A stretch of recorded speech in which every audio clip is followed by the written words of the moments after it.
जय हिंद दोस्तों, Nalanda IAS academy के इस ऑनलाइन सेशन में आप लोगों का स्वागत है। नालंदा आईएएस एकेडमी का ये आरपीएससी को लेकर स्पेशल बैचेस स्टार्ट किए जा रहे हैं। तो अब आप लोगों के मन में सवाल उठता होगा कि आरपीएससी क्या है। आरपीएससी यानी Rajasthan public service commission, Rajasthan लोक सेवा आयोग। तो राजस्थान लोक सेवा आयोग जो है, ये राजस्थान सरकार का जो है प्रमुख आयोग है, जो कि एक प्रीमियर कमीशन है। इसका काम क्या है? भर्ती परीक्षाओं की प्रक्रियाओं के आयोजन के लिए काम करना, यानी ये रिक्रूटमेंट एग्जाम्स की रिक्रूटमेंट करवाता है और उसके प्रोसीजर का ध्यान रखता है। इसके अलावा जो इसमें विभिन्न विभागों में जो अधिकारियों की भर्ती हुई है उसके बारे में भी ये काम करता है। तो इसका और काम क्या है? तो ये जो है आरएएस, आरपीएस, आरटीएस, ये जो अलग अलग सर्विसेज हैं, ठीक है, उनकी रिक्रूटमेंट करवाता है, उनकी भर्ती करवाता है, ठीक है। इसके अलावा जो है राजस्थान सबऑर्डिनेट सर्विसेज के भी यही एग्जाम करवाता है। जैसे आपने देखा होगा कि सेंटर में क्या है कि जो बड़ी सर्विसेज हैं उनके लिए यूपीएससी एग्जाम करवाता है, और वहीं जो सबऑर्डिनेट सर्विसेज हैं उनके लिए एसएससी करवाता है। बट यहां पर दोनों एग्जाम जो है कौन करवा रहा है? वो राजस्थान पब्लिक सर्विस कमीशन यानी राजस्थान लोक सेवा आयोग करवा रहा है। तो ये राजस्थान लोक सेवा आयोग, इसका हेडक्वार्टर कहां पर है? इसका मेन ऑफिस कहां पर है? तो इसका मेन ऑफिस जो है वो कहां पर है? अजमेर में। अब जरा देखें कि अजमेर आपका जो है कहां है। तो ये है आपका अजमेर। तो इस तरह से हमने देखा कि अजमेर से जयपुर, टोंक, भिलवाड़ा, राजसमंद, पाली, नागौर, ये डिस्ट्रिक्ट जो है टच हो रहे हैं। तो इससे इनकी सीमाएं जो हैं वो छू रही हैं। अजमेर की सीमाएं इन जिलों की सीमाओं को छू रही हैं। तो देखें जरा फिर से, आरपीएससी का ऑफिस अजमेर के जयपुर रोड पर है। और जयपुर रोड पे कहां? घूघरा घाटी, यह ध्यान रखें आप। आरपीएससी यानी राजस्थान लोक सेवा आयोग के फर्स्ट चेयरमैन यानी कि फर्स्ट चेयरपर्सन यानी कि प्रथम अध्यक्ष कौन थे? वो थे सर एस.के. घोष, जो कि आपके सामने हैं। ये उस समय के चीफ जस्टिस भी थे राजस्थान हाई कोर्ट के, राइट। तो ये ध्यान रखना है कि ये राजस्थान के तत्कालिक क्या थे? मुख्य न्यायाधीश थे राजस्थान हाई कोर्ट के।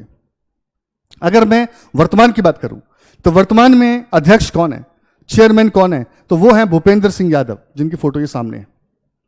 ये क्या है? ये साहब जो हैं डीजी रह चुके हैं किसके? राजस्थान पुलिस के। तो ये बहुत ही इंपॉर्टेंट चीज है, तो इसका भी ध्यान रखना है। राजस्थान लोक सेवा आयोग की कंपोजिशन, संरचना की बात करें तो इसमें एक चेयरपर्सन होते हैं और इसके साथ जो है 7 और मेंबर होते हैं। तो 1+7, ठीक है, ठीक है। तो ये जो है उसकी संरचना है, ये ध्यान रखना है। टोटल 8 मेंबर हो गए। राजस्थान लोक सेवा आयोग के जो मेंबर हैं उन्हें कौन अपॉइंट करता है? उनकी नियुक्ति कौन करता है? तो वो महामहिम जो राज्यपाल हैं, ठीक है, वो जो है इसकी नियुक्ति करते हैं। ध्यान दें, आरपीएससी एक संवैधानिक यानी कि कॉन्स्टिट्यूशनल बॉडी है। कॉन्स्टिट्यूशनल बॉडी किसे कहते हैं?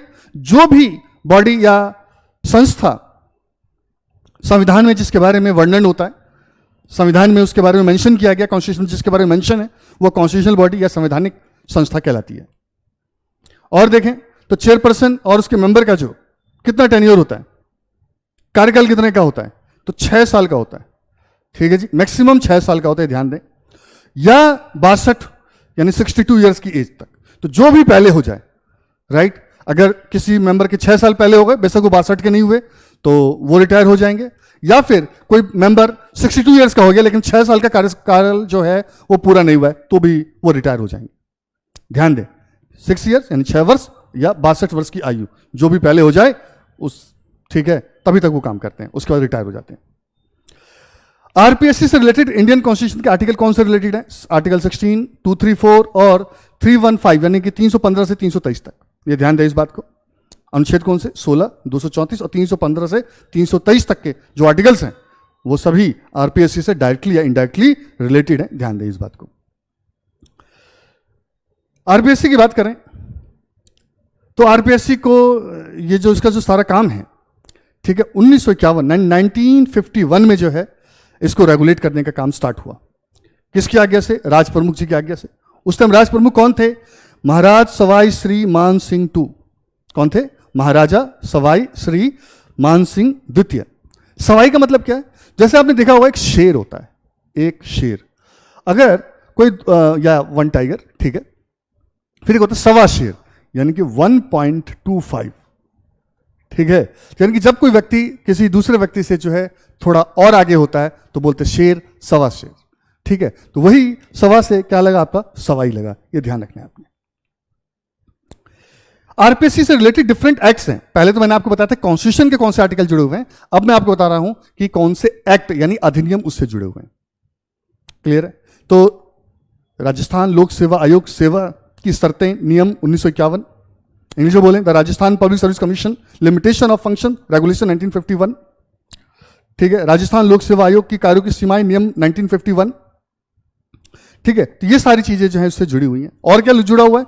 Rajasthan public service commission rules and regulation 1963, ठीक है। लोक सेवा आयोग नियम एवं शर्तें 1963, ये सभी उससे जुड़े हुए हैं, तो आपने ध्यान रखना है। इसके अलावा राजस्थान लोक सेवा आयोग शर्तें एवं प्रक्रिया का मान्यकरण अध्यादेश 1975 एवं नियम 1976 के द्वारा जो है ये सारे कंट्रोल होते हैं। इंग्लिश में बोलते Rajasthan public service commission regulation and validation of procedure ordinance 1975 and act 1976। Clear है? तो मैं ये उम्मीद करूं कि आपको आरपीएससी से रिलेटेड अगर कोई क्वेश्चन पूछा जाए तो आप उसका जवाब अच्छे से देंगे।